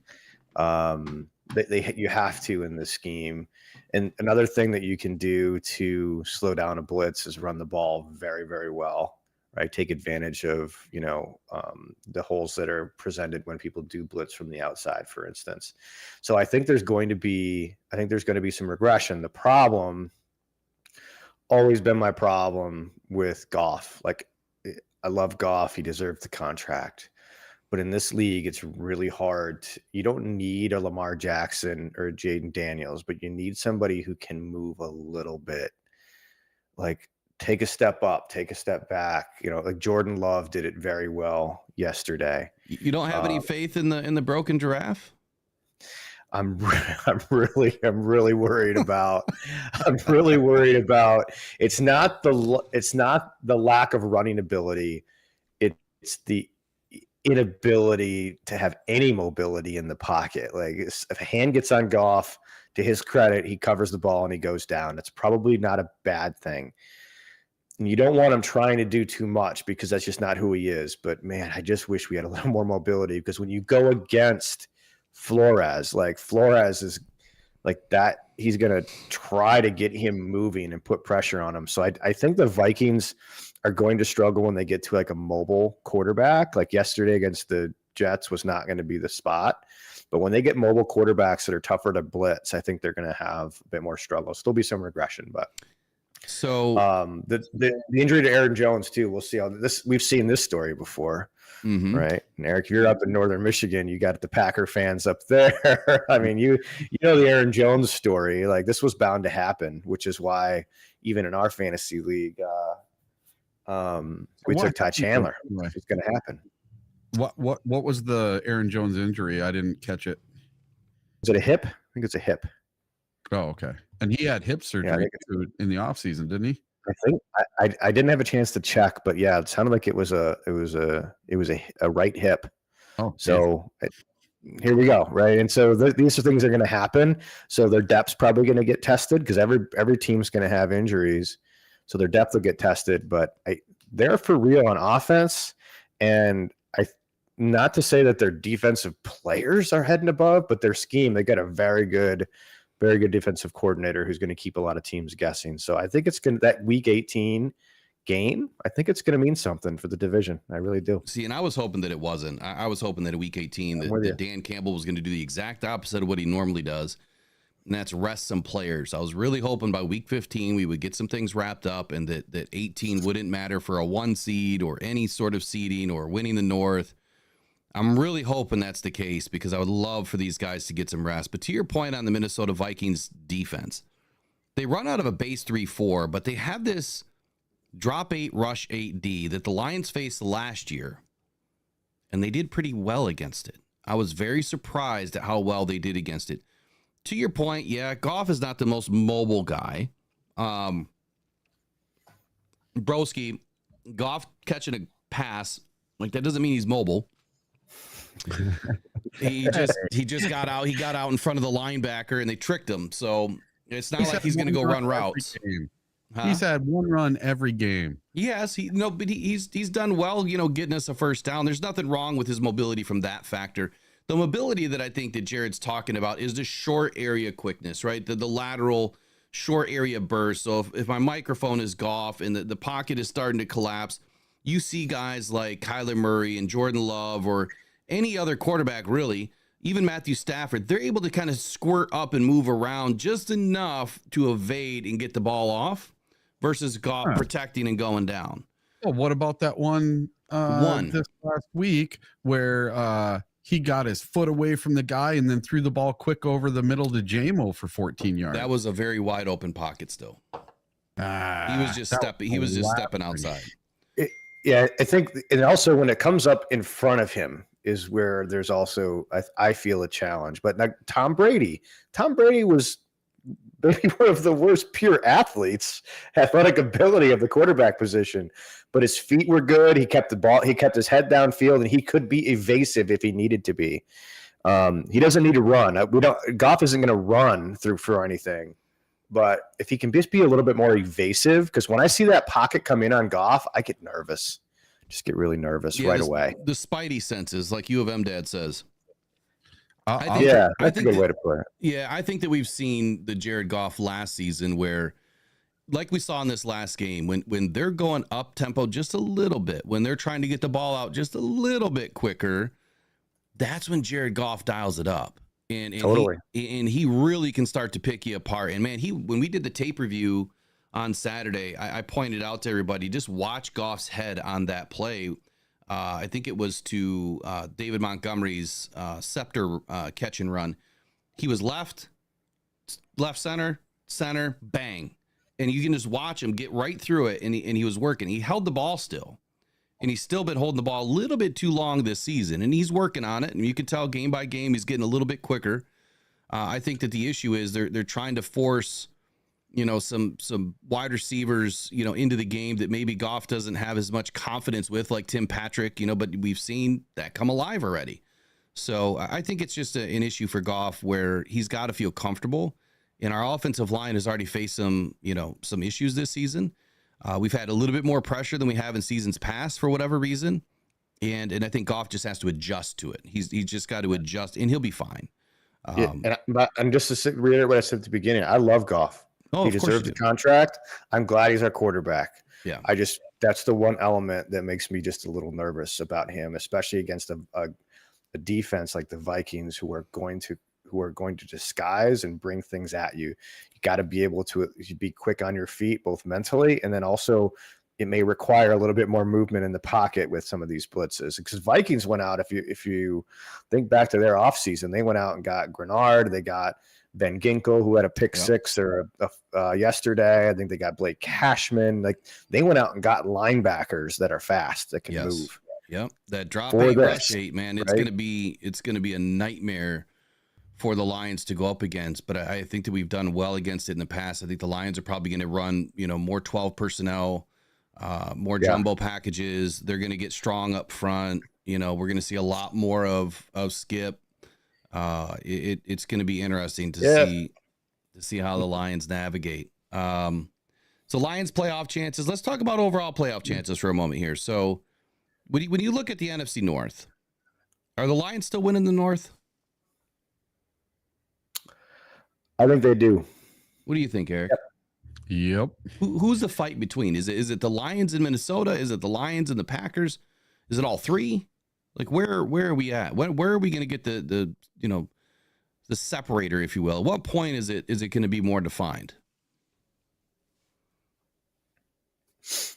Eric, me or Eric? I'll start with you, Jared. Sorry. I think it's going to come down to that Week 18 game at this point. Right now, that's what I would feel. The Vikings also have an advantage over us where they've already gone into Green Bay and won. Yeah. And we still have to do that. I think the game in 2 weeks in Minnesota is probably, if we're a game back from Minnesota, let's just assume we beat Dallas, which is not easy to do. We're a game back and we lose that game, then I think we got an uphill battle. And I would say for sure the week 18 game will be for the division, almost for sure, right? We still have to go into Green Bay and win, which is not going to be an easy. We've had success lately, but it's not going to be an easy place to do it. And that's what Vikings have already done. Their remaining games between us and Green Bay, 2 of 3 of them are at home. And for us, 2 of the 3 of our remaining games, or all of our remaining games, are still left for both of those teams. So I don't know. I think the Packers are going to stay noisy too. Let's not forget the Bears haven't lost a home game. They've won 9 straight home games. Yeah. Like what? Yeah. What? I saw that this morning too. That's crazy. There's not an easy win in this division anywhere. And so Green Bay and Minnesota both still have to go to Chicago, I believe, too. And I mean that the Bears, for whatever reason, have found a formula at home. So I think here's what beat up on each other. Here's what I'm worried about. And Eric, I'd like for you to give me the quick answer on this. We're run up against time here. Sure. Vikings have already beat the San Francisco 49ers. The Vikings have already beat the Houston Texans. The Vikings have already beat the Green Bay Packers. 3 of the biggest games of the season, but 2 of the bigger games, which is the San Francisco 49ers and the Houston Texans, that present a lot of different challenges. But the NFC North, or the NFC overall, the Vikings are already capitalizing on tiebreakers. Now, the San Francisco game is almost a must win unless we can find a tiebreaker that is as meaningful as the San Francisco 49er game, that we win and they drop. So in your opinion now, what are the most important games for the Lions on the remaining schedule to win where maybe you thought they were going to lose? And I'll say the same thing to you, Jared, after Eric. Yeah, probably. Let me look at the schedule here real quick. So, before the season started, I thought that winning at San Fran was our biggest. It's a revenge game, and they were going to be really good. But as of right now, San Francisco isn't even in the playoffs. They're in last place in their division at 3-2. They're not looking so spectacular right now. Granted, they have a bunch of injuries, but they don't look so hot. Yeah, this could be McCaffrey's last season too. That was just reported. He's got the Achilles thing in both legs now, which spot on call by Jared. Yeah. Yeah, he may be done. He's supposed to come back at some point in the season and give it a rip, but it may be his last rip. Yeah. All right. So the biggest game I see on our whole schedule, the Bills. Right now, the Bills are playing pretty good football. We play them on December 15th at home, blackout game. I don't see how our fans let us down as long as our team doesn't let us down. So I guess in comparison to what the Vikings have done, though, when do the Vikings play the Bills? Do they play the Bills? I don't know. I don't know their schedule. I don't think they play the Bills. So the Vikings would not play the Bills. They would play the Vikings played the Jets, so we would have paired up with the AFC East team. Yep. The Vikings got the Jets. We get the Bills. So we have to find a game that we can take. That hopefully the Vikings can drop, and I guess maybe it just means we have to beat the 49ers now, and we have to beat the Texans. It would have to be the Colts, the Bears, or the Green Bay Packers. And the Packers in Green Bay. That's your game? Yeah. We got to go into Green Bay and beat the Packers. I mean, that's a must-win to help us in the NFC North for sure. All right, so we beat the Seahawks. Not that really helps us a ton right now, but I think that's a game that the Vikings have to drop. They have to lose to the Seahawks. In my opinion, right now, that Week 16 game could be a separator. If the Lions can handle their business. See, but the Lions don't take on the 49ers till like Week 17. Yeah. Yeah, so I think it's the 30th of December or something like that. Yeah. So you know what? I think Jared's. I think we're right. I think you're right on this one. It's gonna go all the way to the end. It's gonna be cardiac cats all the way to Week 18. Yeah, and the Vikings the Vikings finish up 13, 14, and 15. So not finish up, but Thanksgiving time. They've got 3 home games: Arizona, Atlanta, Chicago. You know, I don't right now see any of those teams going to Minnesota and winning, because they've got a decided home field advantage in Minnesota too. Yeah. The US Bank Stadium is a tough place to play. Don't we have a 3-game home slide somewhere too? We might. I think the competition's a little harder than Arizona, Atlanta, Chicago. But yeah, we might. They also have, like, their top part of their schedule is done. Like, to your guys' point, you guys have both made good points. Like, look, so they got a bye week and they have us, which is tough. Okay. Then they go Rams, Colts, Jaguars, Titans, Bears, Cardinals, Falcons, Bears again. Like, they're going to be tough to catch. Like, we have to win in Minnesota. We've got to stay within a game. I just, unless there's an injury or something like that, which we don't want to happen, we don't want success because of that. But unless there's something in there, like, there's not a lot of places I see them tripping up. Yeah. Until Seattle, Green Bay, Detroit to finish the season. The more I look at their damn schedule, man, and we haven't even talked about the Packers yet, but they get a bye and then they get the Lions. So the Lions have to take care of business against the Cowboys. We can't drop a game. But for them to get a bye and then they take on us and then the Rams, which are, I mean, they're the AMs right now. They're not even a team. The Colts, you don't know what you're going to get any given Sunday from the Colts. Are you going to get a defense that shows up? You just don't know. But their offense is struggling. And then the Jags, I mean, they're probably one of the worst teams in the NFL right now, right next to the Titans. But the Titans at least can be competitive. They've been competitive. Yeah, and then you got the Bears. So the Bears, they've got to drop that game.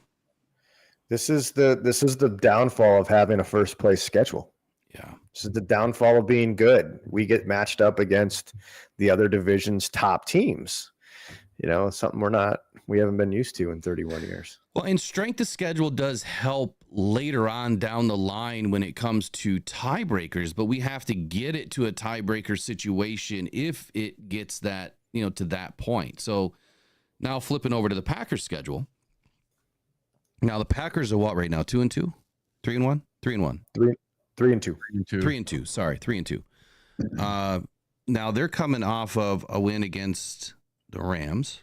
Now they go back home for the Cardinals, so they don't have to go on the road like we did. They're going to be at home for the Texans. They're not going to be on the road like we are. And then they go to Jacksonville. So both of those games line up good for them. And then they got the Lions. They go to Jacksonville, and then we go to Lambeau. And then they go to the Bears. And then they've got San Fran at home, whereas we have San Fran away. And then they got the Miami Dolphins, which Tua could be back, but I'm just not counting the Dolphins as, a loss for them. And then they finally go to the Lions week 14. And then they do travel to Seattle. And then they got New Orleans at home. And then they go to Minnesota. And then they're at home to end their season versus the Bears. So out of all these games, Jared, where do you see the Packers having any trouble? Or are you in the same situation here as the Vikings that they can really stay in the race?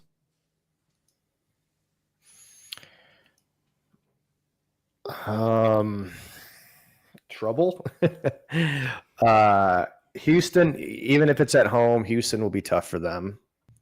Even in Lambeau, it's mid-October. It's not going to be cold. I don't think the weather will play a big factor.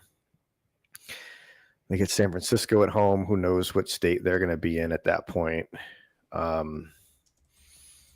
At Seattle, always tough. So, like, we get Seattle at home. Both Green Bay and Minnesota have to go to Seattle, which isn't an easy place to play. Just don't tell the Giants that. They apparently weren't scared. The only other team outside of the division that they have is at home against the Saints. That game will probably mean something, honestly, for playoff positioning. Yeah, there's not a lot here, man. There's not a lot here places here that I think they're going to trip up. I don't think Miami's going into Green Bay in late November and putting up, a real tough test. If anything, we saw how dreadful they are in the cold weather. I think this is a year we have to show up, and ideally you want to have. No, but let's also think about one thing. If we had scored one of those 7 red zone opportunities against the Bucs, we would be 4-0, 5-0, and we would be 4, right? 4-0. No, we were 5. We won our bye week. Yeah. Actually, we lost our bye week because I can't remember. I thought maybe we just had 6. No, yeah, you're right. So we just had week 5. We would be 4-0, and I don't think we'd be worried at all. Right. So, I mean, and neither of those the teams, one loss hurts us. Yeah, neither the Packers or the Vikings play Tampa Bay. Right? No, they'll play Atlanta and New Orleans. Yeah, so they don't get to play Tampa Bay. Mm-hmm. Again, the blessing of a first place roster. Eric, same question for you. I mean, do you see the Packers tripping up anywhere? If so, where? I mean, I know you hate the Packers, so you're going to say they're going to lose every game, but it's just not realistic. I don't really think so, but like he's saying, they have, Atlanta and the Saints are a lot better, I think, than the Bucs. I guess it depends on what day they show up, Yeah. So Green Bay plays who? The Saints? Green Bay plays the Saints at home December 23rd. So if we get good Derek Carr and we get the team that started out 3-0 or 2-0, were they 2-0 or 3-0? They were really good to start the season, and then they kind of fell off. If they get back to doing that, throwing 5 touchdowns and whatnot for Derek Carr, that's if they crazy. can get back to doing that, then I see no problem. But realistically, man, the Packers don't have the toughest schedule in the world. So that's going to be tough. It's going to be a 3-way race right down to the end. Well, so I think I'm going to do some reverse psychology on the Packers and the Vikings. I'm just going to start picking them every week to win. But one of the things that's most certain that will happen, and when we look at this at the end of the year, in January 5th or whatever it is, both the Packers and the Vikings will trip up somewhere. They're going to have a bad loss. Yeah, every team will have one. There's going to be a bad loss somewhere. Let's just hope it's against a team that we win against. I mean, that's where they have to have that trip up, right? Yeah, Rams or something. The Rams come to life. Mm-hmm. Well, Matthew Stafford, he's played those teams enough. That's a good point that you make, though. I mean, the Rams could be that potential game if the Rams are getting healthy at the right time, but Matthew Stafford knows these teams very well. So I hate to put us up against it, but I've got an appointment here at 11 o'clock that's 45 minutes away. Jared, I got to get you back on when I have more time to continue to go, because there's so much more we could get to. I appreciate you taking an hour with us. We didn't even get to all your wins and all your goodies, so we got time tomorrow. Yeah, tomorrow I appreciate it, guys. This was fun. I got sitting around for a month before I start my next job, and so I was like, yeah, sure. Talk Lions, let's do it. Anytime you want to come on, man, you just let me know when you have time. But tomorrow night is going to be Fantasy Football Tonight. It won't be the Wednesday time. It'll be tomorrow night. I haven't figured out a time. We'll figure out a time later on today. But we got to move it up a day. So we'll do that tomorrow night, which, that'll kind of help everybody set their schedules a little bit easier. Yeah. Jared's on fire. So I would jump into Fantasy Football Tonight. It is on this channel. Check it out, because he is picking winners after winners. I should just start picking what he's picking, because then I think I'd win more. It's been a good run, man. It's been a good run. We're going to keep it going next week. Absolutely. Eric, man, any final words? 30 seconds. Go Lions. Easy enough. Jared, any final words for you today? Beat Dallas. Beat Dallas. There we go. Look, all I'm going to say is Brad Allen. That's enough for today. You guys have a wonderful day. Thank you for joining Rock Down Detroit Lions in the Rise and Grind Morning Show. We'll see you guys in the next one. Take care. Yeah.